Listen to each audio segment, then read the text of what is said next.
teammates and the fans, and it's a good night to get back, and hopefully I can keep building momentum going into Game 3 and hopefully down the stretch of the playoffs. I guess Kerr said that you kind of brought up the idea of not starting. Why would you suggest that? He's like the flow of Game 1? I mean, as much confidence as I have in myself to be able to transition back, pretty quickly. You haven't played in 6 weeks, you really don't know.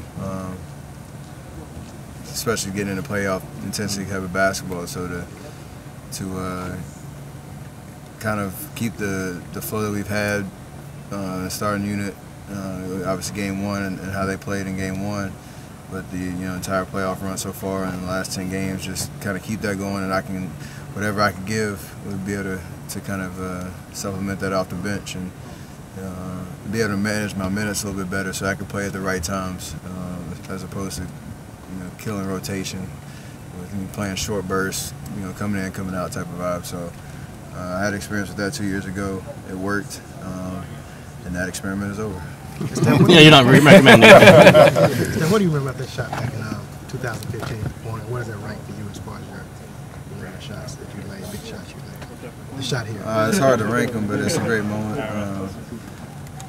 to cap off that comeback we had in Game 3, and that was our first, obviously, championship run. And you think of so many memories as you go, thinking back. But crazy rebound by Mo Spates found me again on a reload attempt, and was able to knock it down, go to overtime, and then win it, and keep it moving. So it was a cool moment.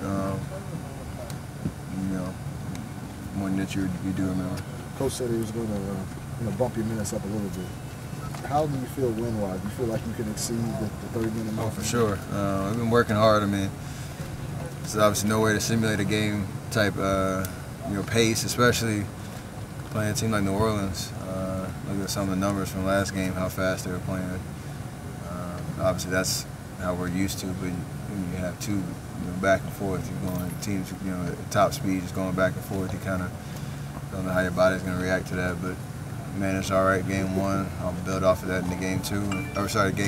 My Game 1, and into Game 3, and be hopefully good to go as I ramp it up. When do you think you physically could have come back? The end of last series, maybe? No. Nope. When I did. Not even Game 1? I could have played probably, but not at the level that. Let's just put it this way: the 3 days that I had between Game 1 and Game 2, I'd noticed a significant difference in how my body felt, and it was a wise decision, I think. Obviously, how we played in Game 1, but just from my own health-wise, I think it definitely paid off to be patient with it. If it was up to me, I probably wouldn't have been able to answer that question, because I probably would have played and it would have been a dumb decision, but handled it well. I know you hate wading through these, but because you've had a few of these and the team has experienced a few of these, you figured out kind of the right way to do this? Injuries are part of the game, and you just got to figure it out. It does help that I had gone through this type of situation before, but every year is different, every context of the series, and just kind of the situation, team's always different, so you just figure it out as you go. Feel the best answer for it. And Steph, that 3-day stretch, what things were easier compared to before?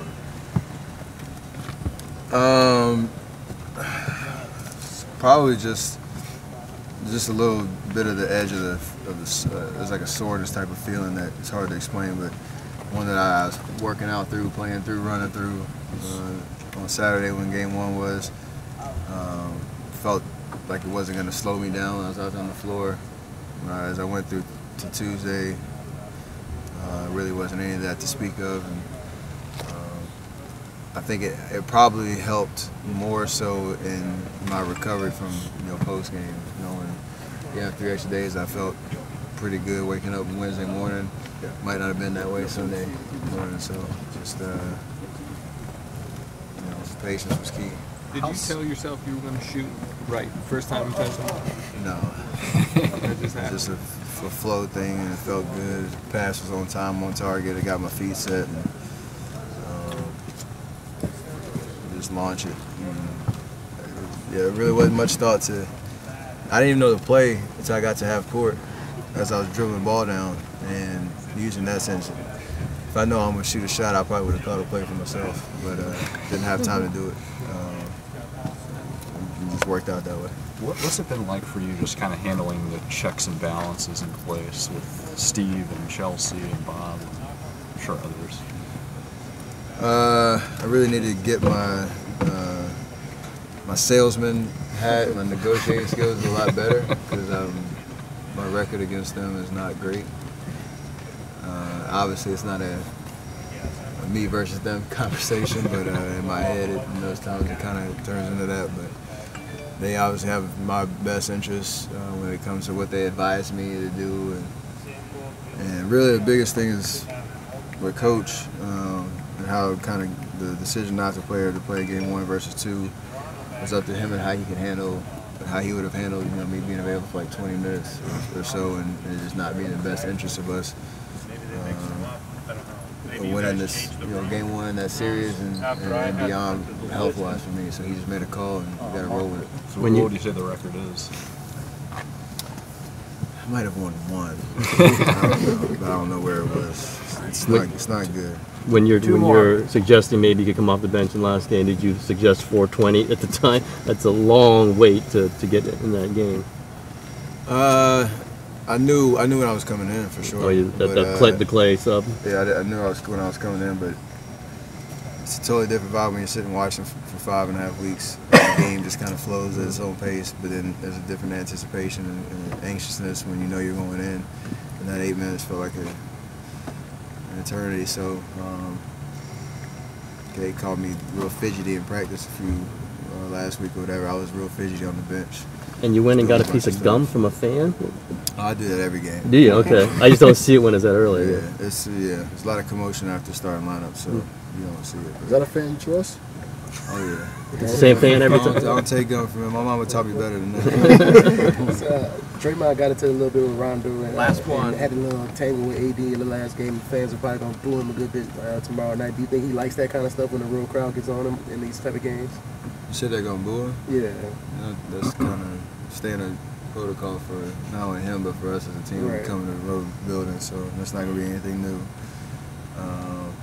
He's done an amazing job of channeling his energy towards winning, towards making winning plays, towards bringing that fire for us on both ends of the floor, so we're not worried about that in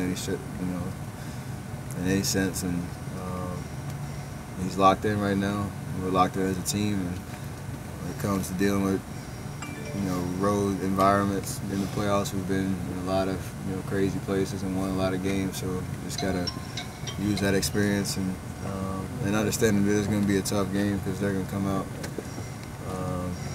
with everything they got to get their crowd into it and to try to gain some type of momentum early. You got to be ready for it. Steph, All right, guys, we got to catch a bus. Catch a bus. Been at the butt end of comments from old players. What did you think of what Barkley said, and did you buy his apology? I wish when I was growing up that if my mama said something to me, I was in the wrong or something, she wanted me to apologize or say something about something I did wrong, and I said I'm sorry, but I still meant it. I would have got slapped in the face. So, it's just all like Draymond handled it amazingly.